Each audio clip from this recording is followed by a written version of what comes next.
আমি সব সময় আমার ভাগ্যকে ভয় পাই, কারণ আমার পছন্দের জিনিসটা বেশি দিন আমার ভাগ্যে থাকে না। কিছু কিছু কষ্ট সাধারণ মনে হলেও সেটা ভিতর থেকে অনেক গভীর হয়। আজকে আমার কালু আমাকে ছেড়ে চলে গেল। একটা সময় সে নিজেই এসেছিল আমাদের বাড়িতে। আমরা তাকে ভালোবেসে কত সুন্দর করে রেখেছিলাম, অনেক যত্নে রেখেছিলাম। এই ভিডিওটা কালকেই বানিয়েছিলাম, আর আজকে সে আমার কাছে নেই।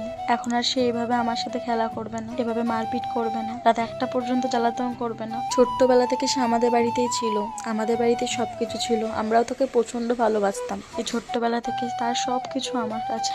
আজকে হঠাৎ ঘুম থেকে উঠে দেখলাম যে সে আর নাই।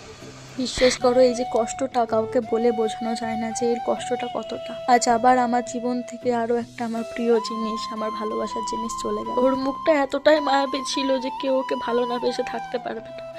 ওর মুখটা দেখলেই না সব দুঃখ কষ্ট কোথায় যেন চলে যেত। আমি ঘুমালেও আমার সাথে ঘুমাতো, যখন আমরা খেতে বসতাম সবাই মিলেও আমাদের